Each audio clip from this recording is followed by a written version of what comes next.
you don't know what to do, what to mix with what to put and where. There's no need to fret because there's someone here to help you. He's not just a man, he's an idiot too. The cocktail idiot. Yes, it's the cocktail idiot. It's cocktail time with your host, me, Jonty, the cocktail idiot, and Georgie. And me. And you. And you. Right, so, George, why am I wearing this outrageous shirt? I hear you ask. It's something tropical. It's something tropical. We are going to do the original, well, supposedly the original Tiki drink, and that is the famous Mai Tai, the drink that everyone has drunk, apart from Georgie apparently, she's just told me, but no one's actually drunk. Yeah? Because the history of the Mai Tai is full of very interesting things.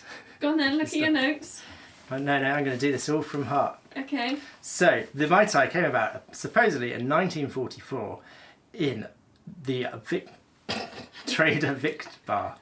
The Trader Vic was the nickname of Victor Burgerson, something like that. And the story goes that he had a couple of, Georgie knows where they were from. Tahitian customers at the bar, and he made them a drink, which is basically a jazzed up margarita with rum in, and they said that the drink was Maita'i Roa A'e.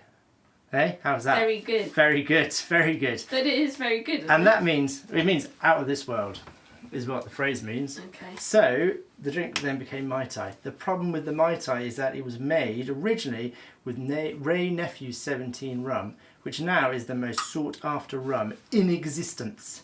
Because it became so popular, the Mai Tai became so popular that everyone drank all the rum. But why is the rum gone? And Wray Nephew ran out of it, and they couldn't make any more. Obviously it's age 17 years old rum. They couldn't make any more because they changed the distilling process, and they changed it to make more drinks. More rums. They changed it to be more productive, that's the word. Something my language is not. And so they couldn't actually make any more of this, of the certain rum. So then Trader Vic then started using things like Wray Nephew 15, and then he started just using anything, right? Well, it should be a Jamaican rum, a blend of Jamaican rums. We are not doing Jamaican rums, we're doing Cuban, because I thought we'd use rums which are easily accessible in many, many supermarkets. And it supports Cuba. And it supports Cuba, yes. You know, a nation that is...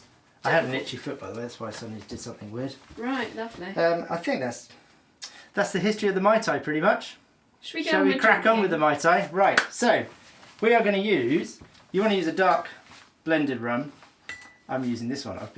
I'm quite partial with this, Havana Club. We're using one of those. Then you want to use... You're not zooming in at all. We're not doing the zoom in. Zoom. Then you want to use a gold or an amber rum. We're using some more Havana Club. It looks like I'm being sponsored by them. The Orgeat Syrup, or Orgeat Syrup, depends how you want to pronounce it. Obviously that differs slightly to the margarita. That's the jazzed up part. Then the original recipe calls for Orange Curacao. We're using Contro. It's all sort of the same market, along with the triple sec.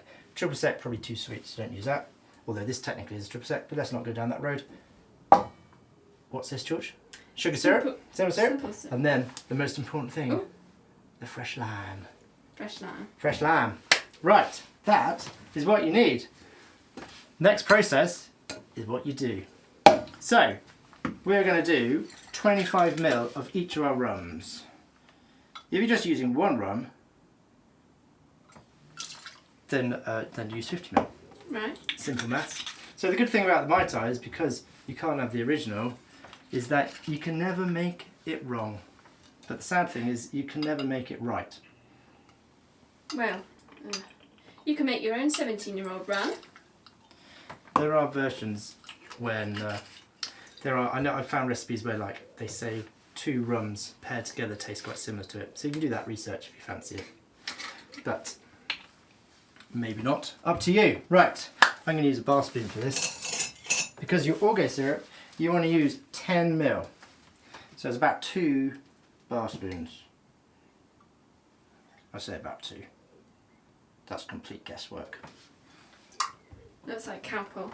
It's like cowpole. Fixes everything. A bit of Orgeat Syrup. Imagine you give that to your kids. They'd never be ill again. Right. 15ml of your Cointreau for me, or whatever you opt for. In that goes. No lids, Jonathan. Sorry, that goes there. Addicted. And then about another 10ml of simple syrup. A little bit more. I like sweet things. Just like that. Just like that. So I challenge you to find 2 recipes for Mai Tai which are the same. Because they differ so much. A lot of them call for a load of juices, pineapple and orange and all sorts, and that just takes away from the original concept of the drink. Although Which apparently, is rum. which is rum and a few other things. 25ml of lime, freshly squeezed, of course. So there is another story to the Mai Tai, and that's that it was someone claimed he invented it 10 years earlier. A chap called, what's he called, Don Beach or Don Beach. God, he sounds inventive. But what's a little curious is that his recipe is nothing like a Mai Tai. So I'm not quite sure what tree he's barking up. But he's not barking up the Mai Tai tree. Oh God. There you go. In there. And that is all you need for a Mai Tai. So there's not much in it, but the result is wonderful. Well, it should be. Maybe not be. Next thing, fill your tinny up with some ice. Just like that. Oh, I haven't done this for a while. I'll try it. Oh, that was close. Georgie's face is just so unimpressed. Next step, smile and shake.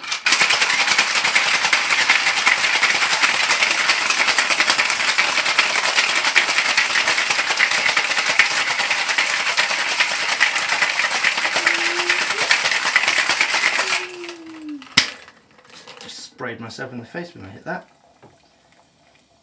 So apparently back in the early 2000s they did find some bottles of unopened Wray Nephew 17. Oh gosh, back to I'm this just again. full of history and knowledge today, George. What about drinks? I've absorbed myself like a sponge. And they found sort of 5 bottles of unopened ones and they handed them out to 5 different bartenders around the globe. I'm not sure where mine was. Actually, early 2000s I would have been, how old? 10? Yeah, something like that. Something like that. Right, so Mai Tai, crushed ice. And here's some crushed ice that I prepared earlier. Oh, ice gone everywhere. I'm using this Tiki glass because it's a Tiki drink and I love this glass. It's not a glass, is it? A mug. The thingy-majiggy. Container there. A container. Just use a Tupperware. Container for wonderful things. Right.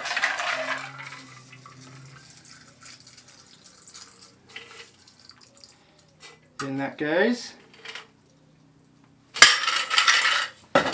And then top it up with some more ice. Probably easier to use this to begin with. Yeah, probably. Hindsight is a wonderful thing, Georgina May. Something that we do not have. I agree. And that is it. Now the garnish can be whatever you fancy. And I am going for some mint. This is one of the drinks that people go overboard with garnish. Cherries. And that's all I can think of. Go overboard. Cherries. Orange. Orange, pineapple. But I am actually going to be rustic and reuse my lime as a little... God, you're making this guy have hair. yeah. Hairy man. Right. Perfect. I could fully advertise Havana Club today. Yes, let's do that. Don't know why I'm advertising so much. Fairly basic rum. Yeah, our employees a city. Why not? Employs a city. Shall you go with a green straw, George? To Yeah. match the greenery. You better match things up, otherwise I'll be upset. There we go. There we have one Mai Tai. You know how the saying goes, if you ever struggle with anything, Why try when you can Mai Tai? Oh, good grief. Yes. Right. Chin chin. Oh, that's good. That's good. And what are the two things you need to remind people? Like and... Subscribe. I mean, you could have said it with a bit more vigour. Subscribe. No, you just... Let's end on that. Chin chin.